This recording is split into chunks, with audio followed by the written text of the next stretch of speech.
Pour cette méthode, il s'agit de déterminer l'expression d'une fonction dont D est la représentation graphique. Alors, avant de commencer, il s'agit de préciser que nous avons affaire à une fonction particulière, puisque D est une droite. Il s'agit donc de la représentation graphique d'une fonction affine. Par conséquent, que j'ai appelé f ici, par conséquent, on peut écrire que cette fonction f s'écrit f de x égale ax plus b. Ax plus b. Il s'agit par conséquent de trouver le nombre a et b, coefficients de cette fonction. Ainsi, nous aurons déterminé entièrement le processus f. Alors, nous avons deux informations. Première information, le point A, qui a pour coordonnées -2 en abscisse et -1 en ordonnée, appartient à la droite D. A appartient à D.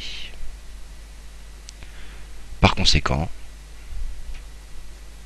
on a l'image de -2, qui est l'abscisse du point A, qui est égale à l'ordonnée du point A, -1. Deuxième information, le point B appartient également à la droite D. Par conséquent, nous avons la même chose. C'est-à-dire que f de 2, l'image de 2 par f, est égale à l'ordonnée du point D, qui est ici 2.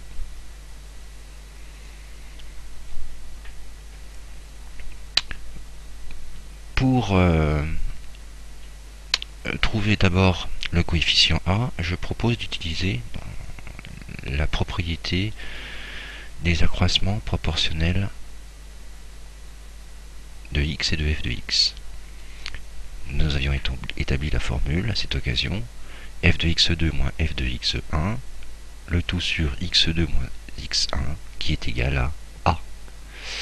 Je vais donc appliquer cette formule avec les valeurs f de -2, f de 2, -1 et 2. Donc nous avons f de -2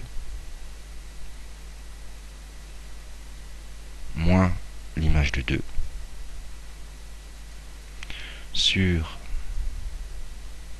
x2 moins x1, donc -2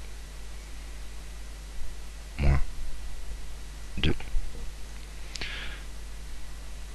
C'est égal à A, coefficient de ma fonction affine, qui est d'ailleurs le coefficient directeur de la droite. Mais f de -2, c'est combien? C'est -1. Donc j'ai -1 moins f de 2, -2, sur -2, -2, ça fait -4. Ça, c'est égal à -1, -2, -3, sur -4, c'est-à-dire 3/4. Et ça, c'est mon coefficient A de ma fonction affine. Maintenant, pour trouver le coefficient B, il s'agit d'utiliser l'une des deux hypothèses que l'on a. On peut par exemple utiliser le fait que l'image de 2 soit égale à 2. f de 2, ça s'écrit comment maintenant? F de 2, l'image de 2, s'écrit en faisant A fois 2 plus B. Mais A, c'est 3/4. C'est-à-dire 0,75, si on veut travailler avec des valeurs décimales. 0,75 multiplié par 2 plus B. Ça, c'est l'image de 2 par ma fonction f. Oui, mais je sais combien ça fait, cela fait 2.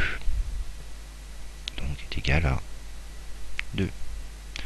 Par conséquent, j'ai une petite équation à résoudre ici. J'ai 1,5 plus b qui vaut 2. Et donc b qui vaut 0,5.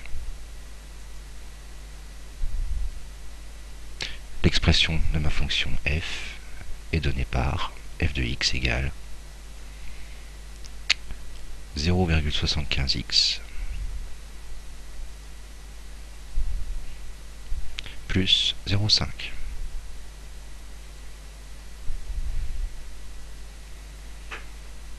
Alors notez qu'on aurait pu faire autrement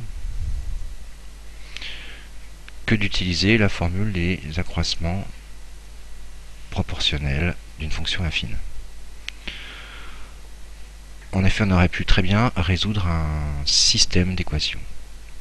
Effectivement, le fait de d'écrire que, par exemple, f de moins 2 est égal à a fois moins 2 plus b, qui est égal à, l'image de moins 2, c'est moins 1. Donc j'ai traduit la première hypothèse. Traduisons maintenant la deuxième hypothèse. L'image de 2, qui vaut 2, se calcule en faisant a fois 2 plus b. Et ceci, on sait que c'est égal à 2. J'ai par conséquent deux équations avec deux inconnus. Pour trouver a et b, il s'agit alors de résoudre le système moins 2a plus b égale à moins 1, et par ailleurs 2a plus b, pardon, moins 2a, j'ai oublié, 2a plus b égale à 2. Voilà, en résolvant ce système, nous obtiendrions les mêmes résultats, bien entendu, a égale 0,75 et b égale 0,5.